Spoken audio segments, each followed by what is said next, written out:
Welcome back. You're listening to The Voice of Russia in London. My name is Brendan Cole.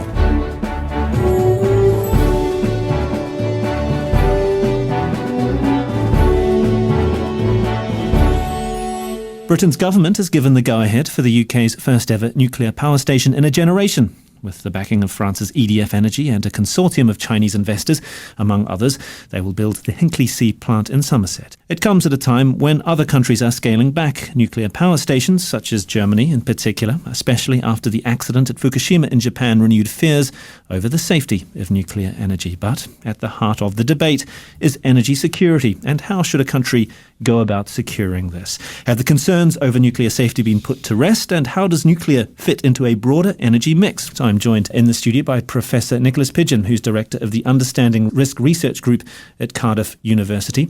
Also here in the studio is Keith Parker, who's Chief Executive of the Nuclear Industry Association, and Fiona Harvey, who is Environment Correspondent for The Guardian newspaper. Well, first of all, Keith Parker, is it a good idea? It is a good idea. There is a pressing need in the UK to replace our existing generating assets. Aging coal and nuclear stations will be coming to the end of their operating lives. And so there's a need to replace them and to maintain the security of our energy supply, and also to reduce dependence on imported energy sources, particularly imported gas. In addition, there's a need and the government objective to reduce the emissions of greenhouse gases, carbon dioxide in particular, from the electricity sector.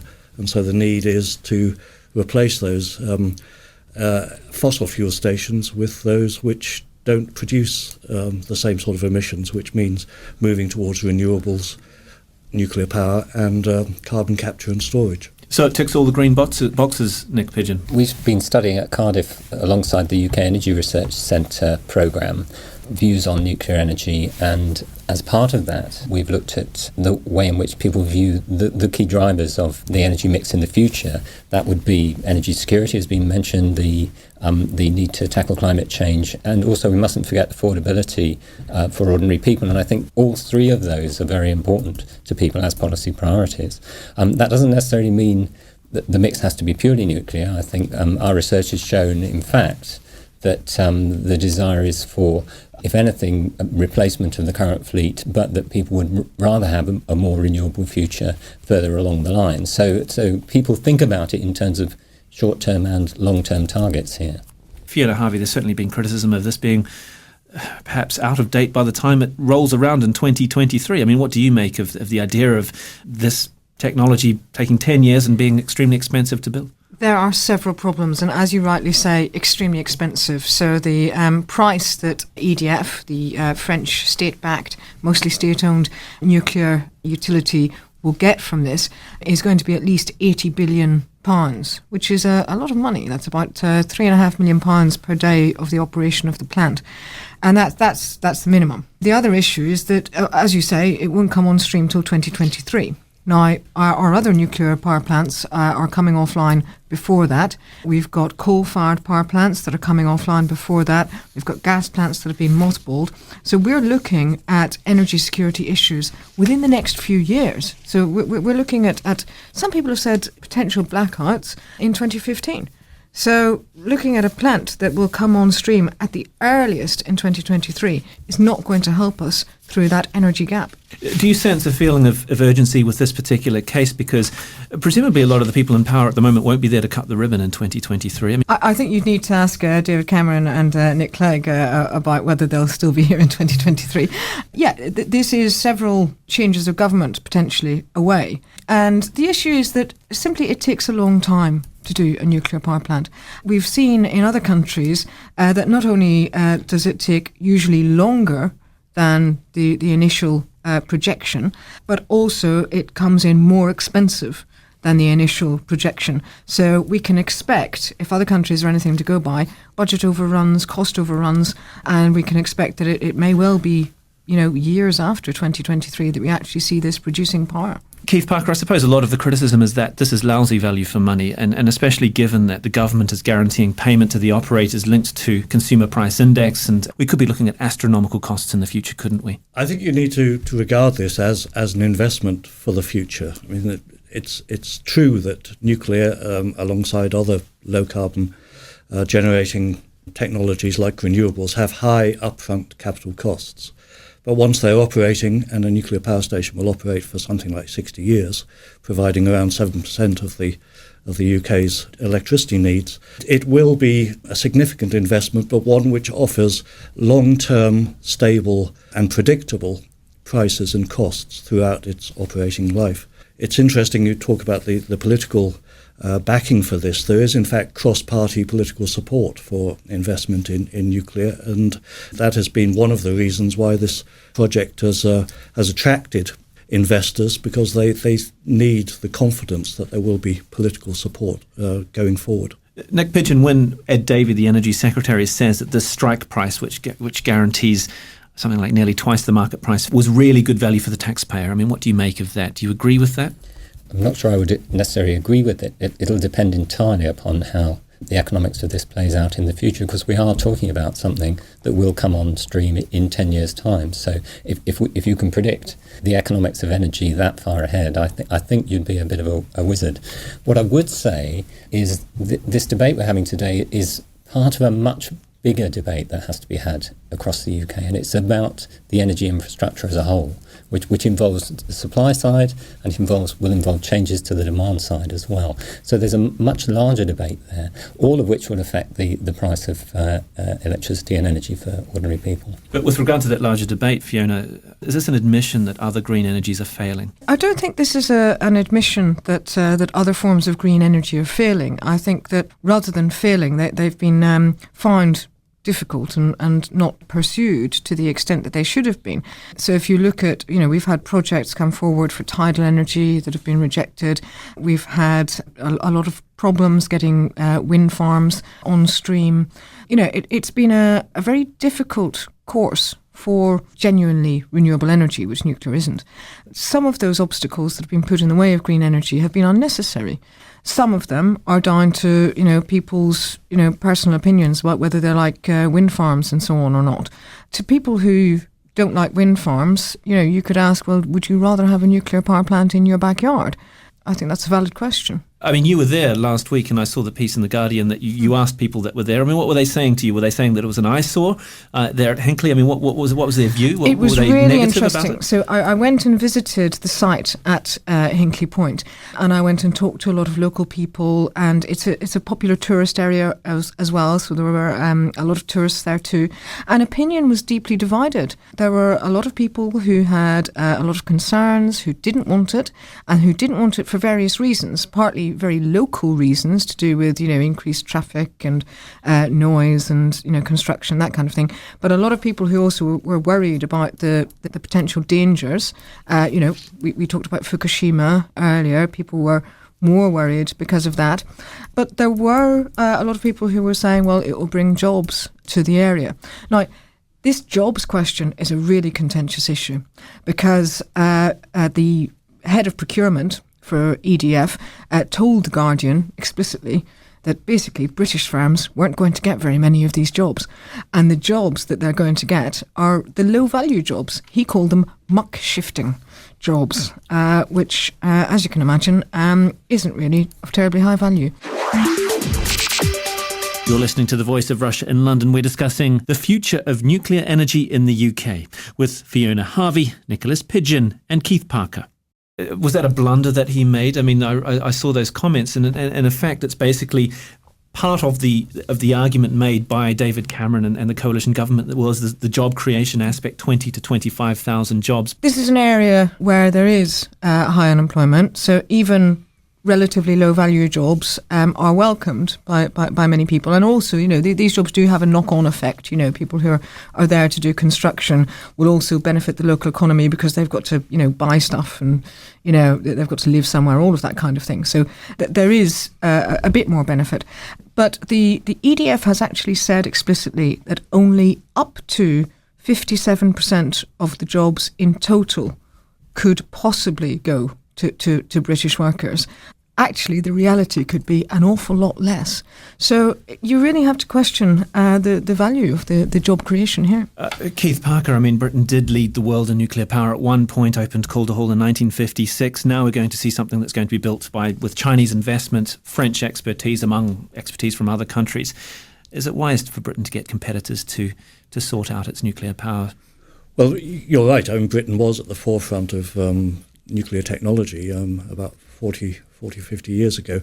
And we still have a well-established and very capable nuclear supply chain. I mean, it's undeniable that in the last 15, 20 years or so, we have lost some of the skills in new nuclear build, although we have continued operating nuclear power stations, doing a lot of work on decommissioning older power stations. So the skills base is there, but it needs to be revived. And one of the benefits of this particular project and subsequent nuclear projects will be that it will give the incentive to companies in the supply chain to improve their skills base, their capability, and to be able to compete for the work that this project and others will create. And a lot of the work that we're doing within my organisation is to help to stimulate that improving capability and reviving the capability and skills in the supply chain, and that is working. The investments are being made. The skills. So you are confident that Britons will be involved in hod carrying, but this will be an impetus to improve the skills base, and that by the time it comes online, there will be British expertise involved in this particular project. Part of the issue here is that it is 10 years before this plant is due to be operating, so there is time for British companies to make their mark, to prove themselves to the investors and developers here, and there is a lot of that going on, and there is a willingness on the part of EDF and its investors, as well as the other companies which are prepared to invest in nuclear, to use British companies and British expertise. Nick Pidgeon, I mean, what do you make of?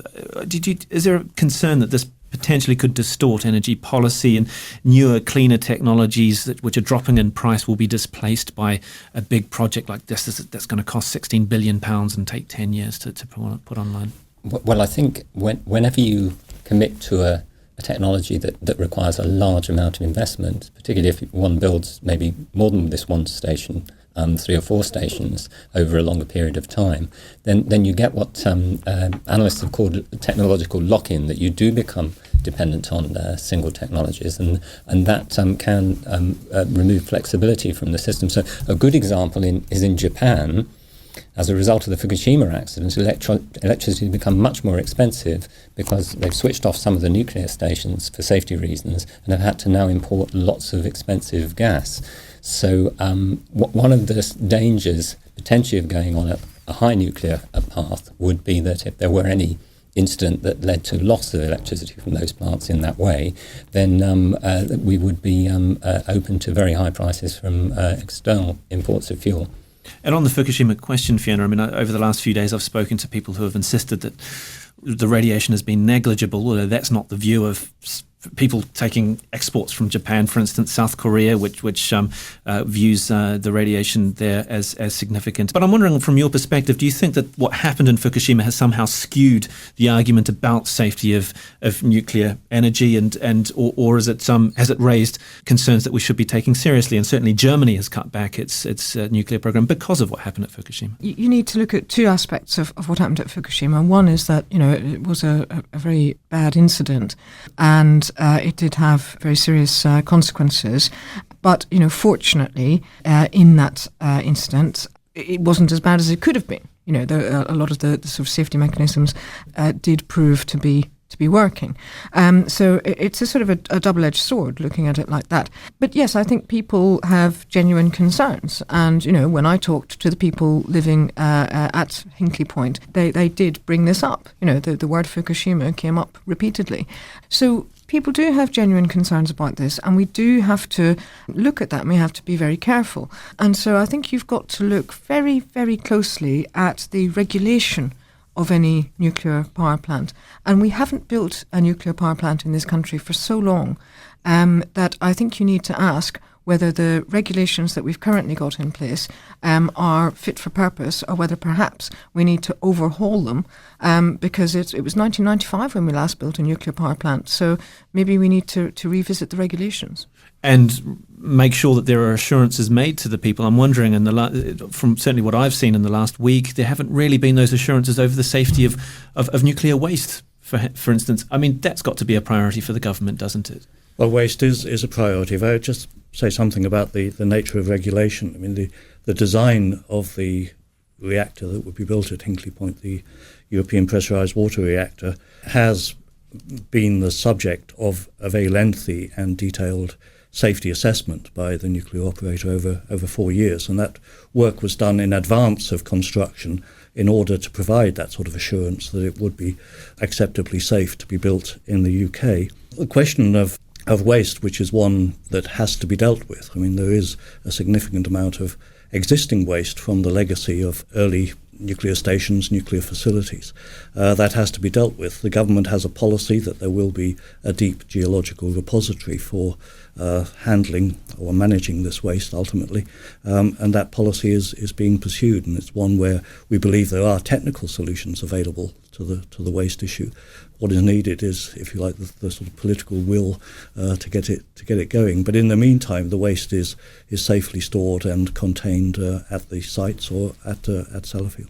Nick Pidgeon, I mean, you're director of the Understanding Risk Research Group at Cardiff University. Are you convinced by that? Do you think that those assurances are made? In all the research work we've been doing, although over the last 10 years, the public have become, at a national level, have become more favourable towards nuclear energy. Waste is always the one that's come up at the top of concerns. So there's always a residual concern about what would be done with it. And of course, we don't actually have fully a solution to the waste issue currently. There may be a repository at some stage, but no decision has been taken there. And I think also one of the questions for the industry, aside, and the regulation question is very important, I think, both in terms of waste and operation of the plants, that the industry, the onus is on the industry since Fukushima to ensure that these plants are operated in as safe a manner as possible, and that includes during operation and during storage of the waste. Locally, I'm right in saying that the pressurised water reactor, as at Sizewell, the waste will be stored on site for about 60 years. I think that's right. So again, that's something that the conversation has to be had with the local communities about their views on that. What's your reaction to that, Fiona? I think a lot of people in the local communities still have genuine concerns about that, and I don't think that they have really been asked the question. This new facility is about to be built. It's being built alongside an existing nuclear facility, so that's sort of less problematic than finding a greenfield site somewhere. But a lot of the people I spoke to said that they didn't feel that they had been informed either by the company EDF or by the national or local government about all of the implications. And certainly this issue of waste being stored on the site, most people are not aware of that in the local area. That's my finding. Obviously, that's very unscientific because I was just, wandering around talking to people. You'd need to do a proper survey to find out, exactly what the awareness was. But that's certainly what I found. So they do still remain to be convinced, Keith? I'm surprised that people feel that they have not been given enough information. I mean, the nuclear energy policy, if you like, the national policy was the subject of extensive public consultation several years ago, whereby the government made it clear certainly what their policy intention was, and then had a variety of public consultation methods and measures to ensure that public concerns were listened to. And certainly locally, EDF had to put in a planning application which required something like 3 years of discussions with local people to ensure that the concerns again were listened to and that measures were put in place to address and mitigate those concerns. So I think there has been a significant amount of engagement with the public over both this project and the policy nationally. You're listening to The Voice of Russia in London. My name is Brendan Cole. We're discussing nuclear energy in the UK with The Guardian newspaper correspondent Fiona Harvey, Professor Nicholas Pidgeon, who is Director of the Understanding Risk Research Group at Cardiff University, and Keith Parker, Chief Executive of the Nuclear Industry Association. Accepting the significance of nuclear power in terms of decarbonising an economy, I spoke to Tom Blees. He's the author of the book Prescription for the Planet. He's also president of the Science Council for Global Initiatives, and he spoke to me earlier on about fourth generation nuclear power. The one that I would like to see built is the PRISM reactor, which is the one that GE Hitachi offered to build for the UK to dispose of plutonium. Besides taking care of the plutonium problem in a very short period of time, 5 years, it would also place Great Britain at the forefront of a modern technology that would not only allow Britain to be energy independent for 500 years with fuel you've already got out of the ground, which is a pretty major thing, but you'd be able to export as well. So it'd be a fantastic deal for the UK to do that. The safety features of the PRISM are just exponentially greater than other reactors that are available. Why don't we follow that path, Keith? Well, certainly the PRISM reactor is one that we're aware of. It is being proposed by GE Hitachi, both as a means of treating and disposing of the plutonium stockpile that the UK has, but also to produce electricity. And it is being considered along with other options, particularly for plutonium disposal. It is a reactor, a next-generation reactor, a fast reactor. So it is not available at present. It's still going through sort of assessments in the US, but it is something that we are looking at, and the government has set out a longer term vision for nuclear, which would include these sorts of developments, maybe small modular reactors, but certainly these Generation 4 technologies as well. Britain will be engaged in all of these. Nick Pigeon, what do you think? I mean, he's talking about in terms of less than 1% of uranium is used. Here we have something potentially 100 times more efficient than that. I think we have to look back at history. At the early history of the nuclear industry in the UK is that a relatively small country like ourselves couldn't go it alone on several reactor types. So I'm not an expert in this particular technology, but the difficulty with a new mark of reactor is you're always going to get early teething problems.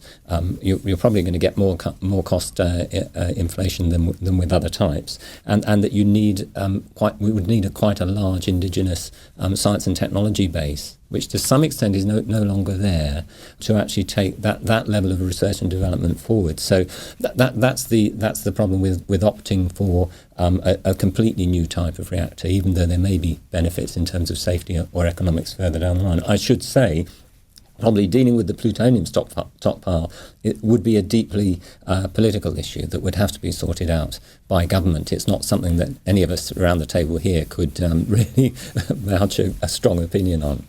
Fiona Harvey, I mean, PRISM can also use depleted uranium. I wouldn't like to endorse a particular technology. PRISM is one way of using up the plutonium to generate more energy. There are other sort of methods on the table, but certainly the idea of using plutonium as a fuel and a new generation of reactors based on that is a very attractive one. And Sir David King, who was the former chief scientific advisor to the government, he's endorsed that very strongly.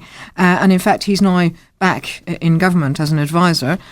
So perhaps he'll be pushing that agenda, and we can see what comes from that. There's also another very interesting technology that we haven't touched on, the thorium technology, which is said by nuclear experts to be safer than some of the other nuclear technologies. Keith Parker, it's safer, thorium. Well, thorium again is another one of those, if you like, longer term technologies in which there's a lot of interest. But I think if we go back to the beginning about the need to address some of these pressing problems about replacing our aging capacity, we need to move forward with the technologies that are available now. And I think that it would be a mistake to predict what is going to happen in 10, 15, 20 years' time in terms of technological developments. We need to be able to fill that gap and look forward perhaps to further developments beyond that time period. Anti-nuclear campaigners have told me that the UK loses through inefficiencies 8 times more energy than is produced by nuclear power stations. Nick Pigeon, shouldn't this be a focus of government policy perhaps as well? Well, absolutely, and I think that's in a way you've put your finger on the heart of the problem, that it's not The energy crisis is not just a crisis in supply, it's an issue of demand as well, and that we therefore have to, across the board, address the question of demand. It's both changing the way we heat our homes, it'll be changing the way we travel, a whole raft of changes in use of energy to make it more efficient and to cut waste out. So that's I don't think on the supply side, whether you talk about renewable energy, carbon capture or nuclear, we're going to solve the energy security and carbon problem that we've got purely by generating more energy and then wasting it further down the line. We have to do both. And certainly, Fiona Harvey, in the teeth of discontent over rising energy prices that have been announced over the last couple of weeks, I suppose the government does have a problem,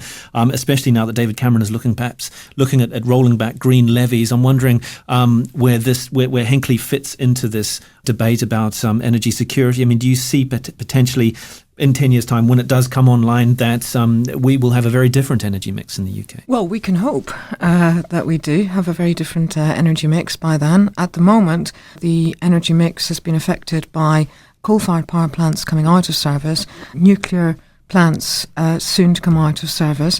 A lot of companies have mothballed their gas-fired power plants because it's quite expensive. So we are in a pickle at the moment. I don't think anyone would deny that. And prices are going up.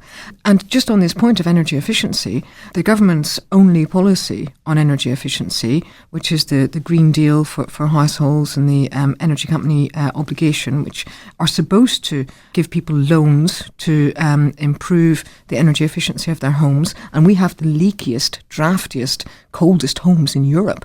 That policy is failing. Very, very few people are willing to take out these loans because they're incredibly expensive. So the government's only policy to make people more energy efficient is just not doing it. And at the same time, we're about to spend £80 billion on a nuclear policy. You tell me whether that's sensible. I think what we need is a balanced mix of energy sources to provide that long-term security of supply. Low-carbon technologies with lower predictable operating costs can provide a hedge against the uncertain and volatile costs of imported fossil fuels. But I agree entirely that we need to look at across the piece. Energy efficiency has to be improved. The quality of our housing stock, the insulation of our housing stock needs to be improved.